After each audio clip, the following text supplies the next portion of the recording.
1900, three men went to work on a tiny island called Eilean Moor. Their job was to keep a lighthouse burning so ships would not hit the rocks. But on the day after Christmas, a ship arrived to bring them food. When a ship got there, the island was dead quiet. A man named Joseph went onto the island to find his friends. He climbed the stone steps. He opened the door. It was not locked. He called out their names. No one answered. Inside, things looked very strange. The table. There was a meal of meat and potatoes sitting on the table. It was ready to be eaten. The chair. One chair was knocked over on the floor like someone had jumped up in a hurry. The clothes. It was freezing outside. Two of the men took their heavy coats. But the third man left his coat on the hook. Why would a man go out into the cold without his coat? But the scariest part was the logbook. This is the diary where they wrote about the weather. The diary said there was a huge storm on December 12th. It said the men were crying and praying because the wind was so loud. But here is the problem. There was no storm. Ships nearby said the weather was fine. The sun was out. The ocean was calm. The scary storm only happened at the lighthouse. The very last words written in the book were, "The storm is over. The sea is calm." Those three men were never seen again. No bodies were ever found. Did a giant wave wash them away? Did they get into a fight? Or did they see something on that island that scared them so much they lost their minds? We will never know the truth. But some people say that when the fog is thick, you can still see three shadows standing on the cliffs, waiting for a ship that never comes.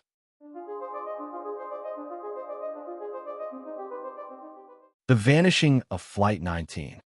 It was December 5th, 1945, just after 2 p.m., when 5 TBM Avenger torpedo bombers lifted off from Fort Lauderdale Naval Air Station in Florida.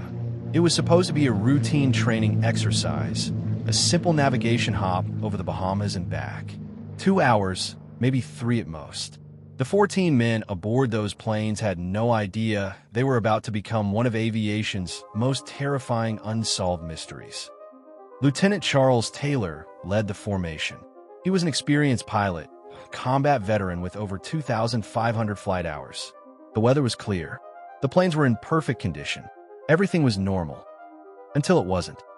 At 3:45 p.m., the tower received a disturbing transmission from Taylor.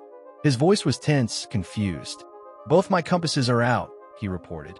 "I'm sure I'm in the Keys, but I don't know how far down." The Keys. But that was impossible. Flight 19 should have been near the Bahamas, heading home. Somehow they were lost. What happened next defies explanation. For the next few hours, radio operators listened to increasingly frantic transmissions between the pilots. Taylor's voice grew more panicked. "We can't find West. Everything is wrong. Everything looks strange, even the ocean. Even the ocean looks strange." Think about that. These were experienced naval aviators who had flown over water countless times. What could make the ocean itself look wrong? Other pilots chimed in, their voices crackling through the static. They couldn't agree on which direction they were flying. Their instruments were malfunctioning, but not all in the same way. It was as if each plane existed in its own separate reality, seeing something different than the others. The tower tried desperately to guide them home. "What does your compass read?" they asked. The response chilled everyone listening. "I don't know where we are. We must have gotten lost after that last turn."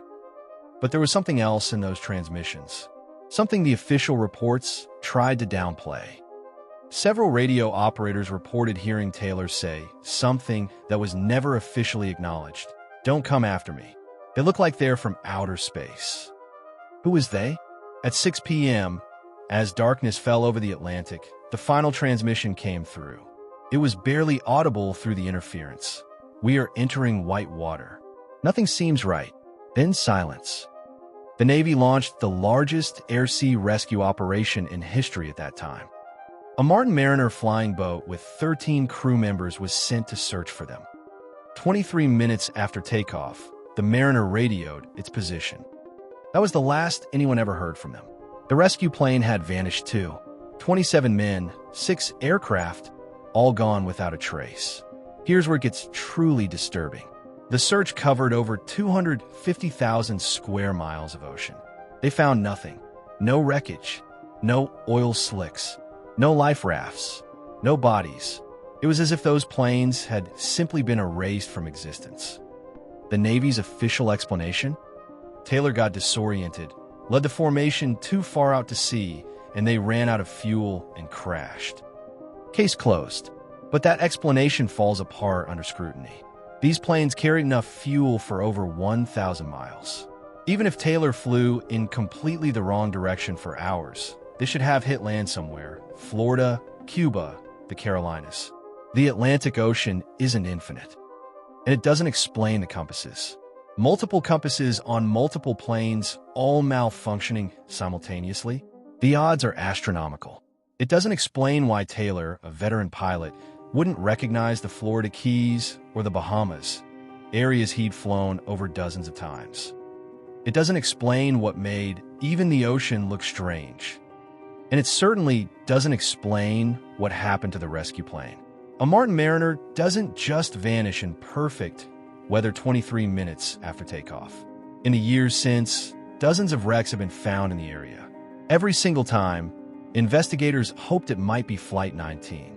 Every single time, it turned out to be some other lost aircraft or ship. It's as if that particular formation of planes exists in some other dimension, forever circling in that strange ocean they described. Some people claim Flight 19 disappeared in an area that would later become infamous as the Bermuda Triangle. Others dismiss that as pseudoscience. But dismissing it doesn't bring those 27 men back.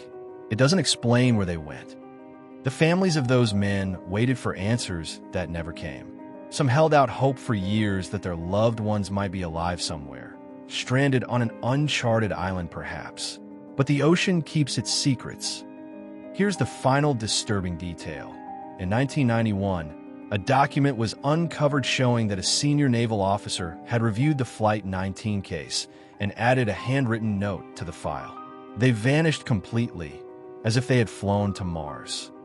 Somewhere out there, in clear weather on a routine training flight, 14 men flew into something that made even the ocean look wrong.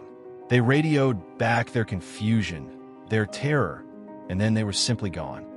The planes, the men, the rescue crew, all erased without a single piece of evidence left behind. What do they see out there?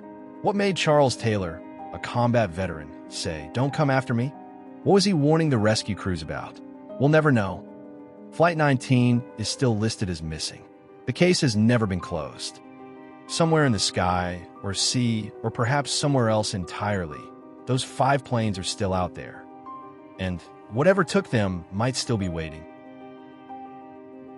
Thank you for watching. Don't forget to like, subscribe, and hit the bell icon. Let me know if you have any recommendations or if you would like to share some true scary stories.